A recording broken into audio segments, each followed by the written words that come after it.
E se a química pudesse, tipo, limpar o ar que a gente respira? Ou então criar a próxima geração de energia limpa? Pois é, em 2025, isso deixou de ser papo de ficção científica. Vamos dar uma olhada nas inovações que estão agora mesmo começando a resolver os maiores problemas do nosso planeta. Então, essa é a pergunta de US$ 1 milhão, né? Com mudança climática, poluição, nossa sede por energia, onde é que a gente acha as respostas? Será que a ciência, lá na sua base, consegue mesmo trazer soluções que funcionam na prática, em larga escala? E olha, a resposta é animadora. Em 2025, a coisa virou. A gente está vendo avanços incríveis saindo do papel, da teoria e mostrando o impacto de verdade, sabe? Que dá para ver e sentir. É tipo uma revolução acontecendo bem na nossa frente. Beleza, então vamos direto ao que interessa. Que soluções são essas, afinal? A gente vai mergulhar nas principais descobertas que marcaram a química em 2025. E vamos começar pela mais famosa de todas. O maior prêmio da ciência, o Nobel, foi para uma ideia que parece coisa de filme. Materiais que são desenhados átomo por átomo para literalmente sugar certas moléculas do ambiente. O nome técnico é um pouco mais complicado, claro, mas essa ideia de esponjas atômicas, nossa, ela resume perfeitamente o quão genial é isso. E aí que entram elas, as MOFs. O nome completo é Estruturas Metal-Orgânicas. Para entender, pensa num Lego, só que molecular. Os íons de metal são tipo as pecinhas de conexão, e as moléculas orgânicas são as barrinhas, sabe? Juntos, eles montam uma estrutura cheia, mas cheia de buraquinhos. E a grande sacada é que esses buraquinhos, os poros, podem ser feitos no tamanho e no formato exatos para pegar uma molécula específica. E as aplicações, cara, são de cair o queixo. E isso aqui não é só teoria, não. Imagina só usar esses materiais para filtrar o CO2 direto do ar da cidade, ou para limpar a água, tirando até aquela sujeira mais chata. Elas conseguem até guardar hidrogênio para ser o combustível do futuro. O potencial disso é gigante. Olha só essa citação do pessoal do Nobel, que resume tudo perfeitamente. Eles disseram que uma quantidade pequena desse material é quase como a bolsa da Hermione em Harry Potter. Sabe por quê? Porque pode guardar uma quantidade enorme de gás num espacinho minúsculo. Para ter uma ideia, alguns gramas de um MOF tem uma área interna que equivale a um campo de futebol. É surreal.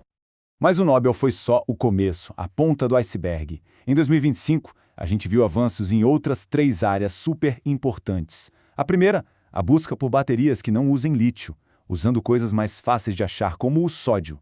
A segunda é um conceito chamado quiralidade, que está abrindo caminho para a computação quântica. E por último, os laboratórios estão se automatizando com IA e robôs, descobrindo materiais novos numa velocidade que a gente nunca viu. Ok, mas para a gente entender como essas coisas tipo as baterias novas funcionam de verdade, a gente precisa olhar mais de perto. Tipo, abrir o capô para ver o motor. E existe um processo químico que é a base de quase tudo isso. Esse processo se chama redox. É uma abreviação para oxirredução. E se liga, é um tipo de reação que está em todo lugar, sério. Desde o ferro enferrujando até o jeito que o nosso corpo produz energia. E o mais importante, é exatamente assim que uma bateria funciona. É o coração da coisa. Então, o que é esse tal de redox? De forma bem simples, é uma troca de elétrons. Pensa numa dança. De um lado tem a oxidação, que é quando alguém, um átomo ou uma molécula, perde elétrons. Do outro lado tem a redução, que é quando outro átomo ganha esses elétrons que foram perdidos. Um perde, o outro ganha. É isso. E aqui está o pulo do gato. Oxidação e redução andam sempre juntas. São 2 faces da mesma moeda mesmo. Não dá para ter uma sem a outra. É igual na dança.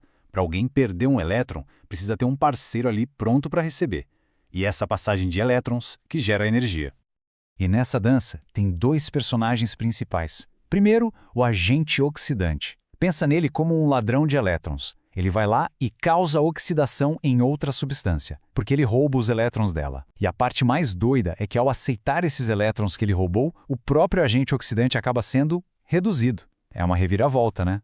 E claro, tem o outro lado. O agente redutor é o bonzinho da história, o doador. Ele entrega os elétrons dele e, com isso, ele causa a redução em outra substância. Só que, ao fazer essa boa ação e doar, ele mesmo acaba se oxidando. É sempre o oposto. É uma troca de papéis o tempo todo. E pronto. Aí tá a mágica. Uma bateria, no fundo, é só uma reação redox, bem controladinha. Ela cria um caminho e força os elétrons a saírem do lado que oxida e irem para o lado que reduz, passando por um circuito no meio do caminho. E esse fluxo de elétrons, bom, isso é o que a gente chama de eletricidade, a energia que liga tudo. Então, se a gente juntar todas as peças, fica bem claro. Química não é só aquela matéria da escola. É uma ferramenta poderosa, essencial para a gente construir um futuro melhor, mais sustentável, mais eficiente e mais saudável para todo mundo. Dá uma olhada neste gráfico. Ele mostra direitinho como essas inovações da química estão fazendo a diferença em áreas super importantes.